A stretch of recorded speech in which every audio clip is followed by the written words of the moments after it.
Obviously, when we're talking about health and coconut oil, we need to ask a very important question, which is, should we use coconut oil in our kitchens? There's so many ways that oil is involved with food in our culture. We saute or fry in oil. You're making a cake and it calls for oil.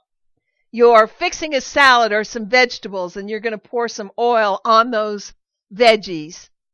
So is coconut oil a good choice for these kitchens? Even if you're eating out, you're going to get this oil. So it's not exactly a question of apples and oranges and balancing them out to see which are the, quote, good oils to use in cooking. And I decided that the easiest way to answer this question would be to compare it to some other oils. I went to roughly 24 sites that claimed to know about healthy oils, and I found this statement in some form over and over and over again. By far, the most popular oil for healthy oil is canola oil. Canola oil. So how does canola oil compare to coconut oil? You can see by this graph that canola oil took off around 1983, 1984. And the reason is because it's an invented, and I'm using that word on purpose, it's an invented oil, unlike, for example, olive oil or butter, which have been used by humans for hundreds of years, maybe thousands of years. So let's look at how canola oil is made, and then you'll see what I mean. Okay, how do you make any oil that you're going to use? Obviously, first you plant some seeds and then you harvest them. So let's grab some canola seeds. Well, I've already mentioned canola, that there's no such thing as a canola seed. Duh! So unlike the olive oil, the coconut oil, you can't plant a canola plant because there ain't no such animal. Canola oil, it was made up. It comes, as I'd mentioned in an earlier video, it comes from the rapeseed plant, which is a rather unfortunate name for a plant. But anyway, there were rapeseed oils, but apparently they tasted terrible and looked not too great either. It smelled bad. And they had some chemical in them that people were horrified by. So wisely, consumers wouldn't use rapeseed oil. So some Canadian chemists, scientists, I don't know who did this, made from the rapeseed plant an invention they called canola oil. And the name means either Canada oil, or some claim it means Canada plus OLA for oil low acid. Canola oil, as I mentioned, is made from the rapeseed plant, and that's a nice looking plant. It's nice and yellow, and the seeds are in these pods here. And then when they're ready to be made into oil, they look like these little black things, and they remind me of charcoal. This is pretty, this is attractive, this not so much. Here is a slide of a rapeseed crop. Oh, that's beautiful, isn't it? I mean, it's yellow, and you can imagine the soft breeze blowing through and the plants waving in the wind gently. Beautiful blue sky and nice fluffy clouds. I mean, that's very inviting. What's not to like? Well, apparently 90% of all rapeseed is genetically engineered, meaning your chances of getting a bottle of oil that isn't genetically engineered are slim and slimmer. So let's briefly discuss this GMO debate. What it comes down to is, who do you trust more? Mother Nature or some guy in a chemistry lab?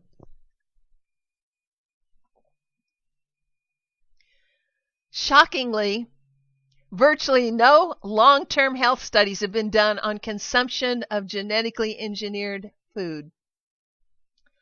And there aren't likely to be any such studies anytime soon. The government isn't doing this kind of research and is not requiring it of the food industry.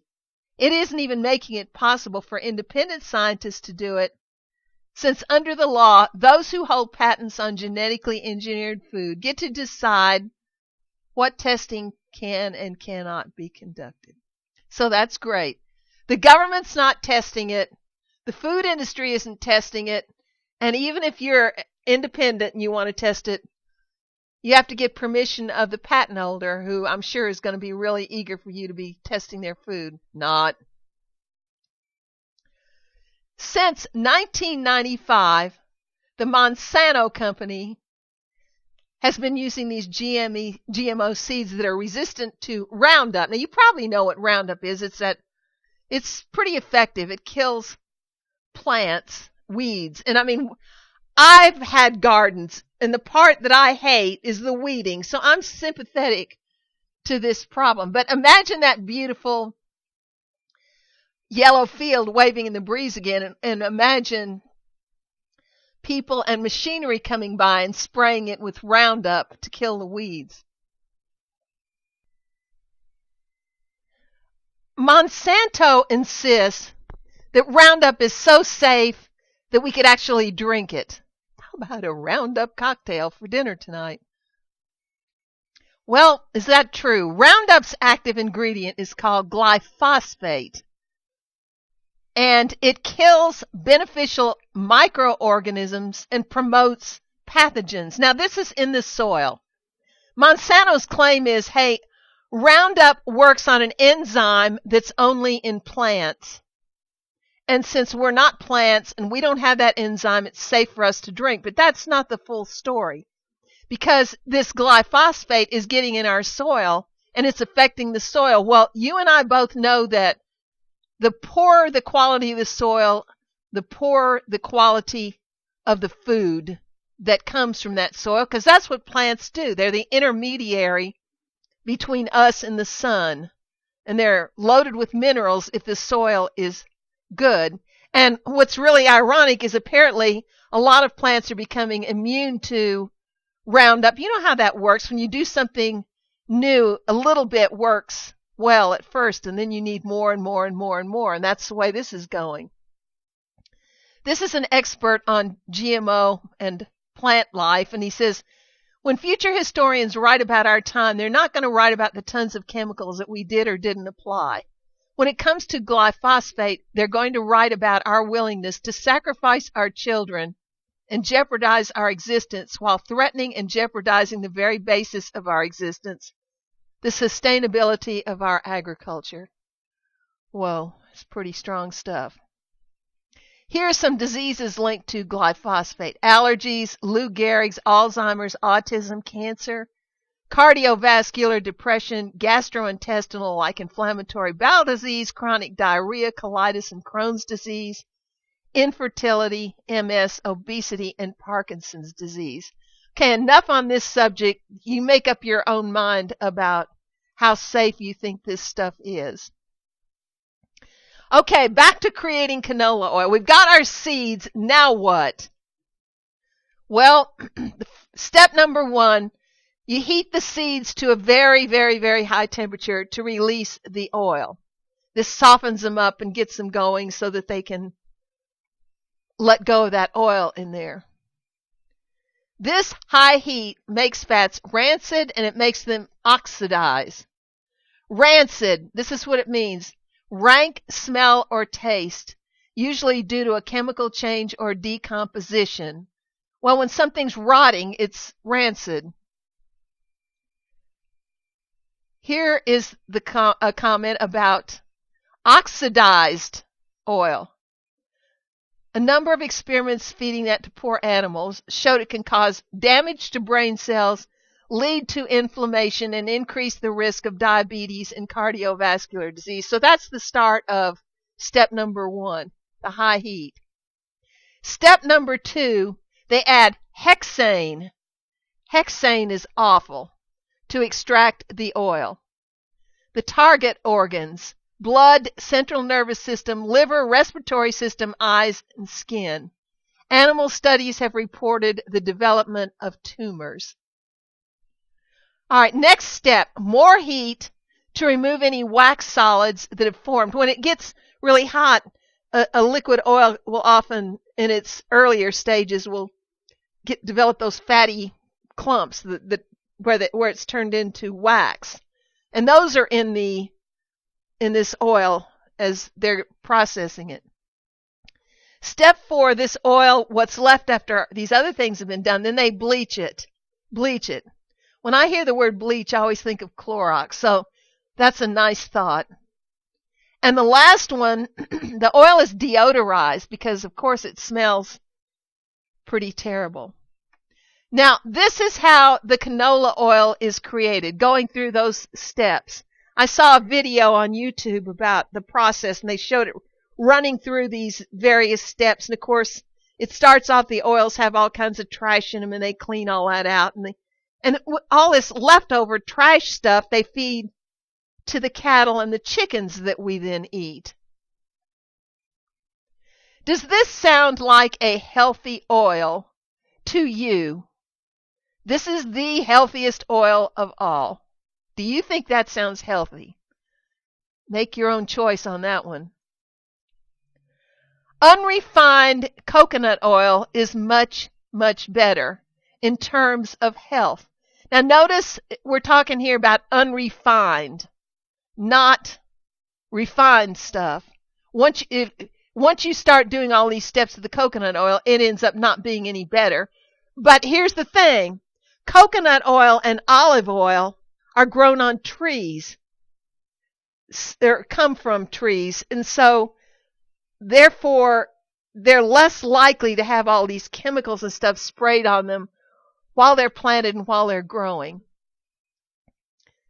Remember, they're the safest, but only if they're unrefined. Coconut oil obviously has different uses from olive oil. If you're baking a cake, coconut oil may be just fine. If you're making spaghetti sauce, you don't want it to taste like coconut oil. And if you buy the coconut oil that doesn't have any taste or smell, then it's been refined a lot. So it depends on how you're using it. These are the only two oils I have in my kitchen. Now, butter is better than margarine. However, the stuff they feed the cattle is pretty terrible too. So the milk is loaded with all kinds of stuff, which is a whole other story. I'm not going to go there on that one. Also, pay attention because many oils contain BHA and BHT. Even if the oil is done fairly carefully so that it's not too toxic, a lot of them have this because this is food. This preserves the food. And so it makes it last a lot longer, but it preserves your body too. It's not doing you any good. One last thing to remember on this subject. Coconut oil has a higher oxidation point than olive oil, meaning you can get coconut oil hotter than you can olive oil before it starts to oxidize. And we talked about that. So, is coconut oil good to use in cooking? That was our original question. The answer has to be it's better than most other things, most other oils. So, you can decide that for yourself. But if you're using unrefined coconut oil, the minimal refining, it's going to be a healthier oil than most of the others. Because the ones that are used the most are coconut oil, olive oil, canola oil, corn oil, and something called vegetable oil, which heaven only knows what that is. I mean, there are other kinds of oil, walnut oil and peanut oil and stuff, but they aren't nearly as common as those 5 big categories right there. So hopefully that will help you make up your mind what you want to use.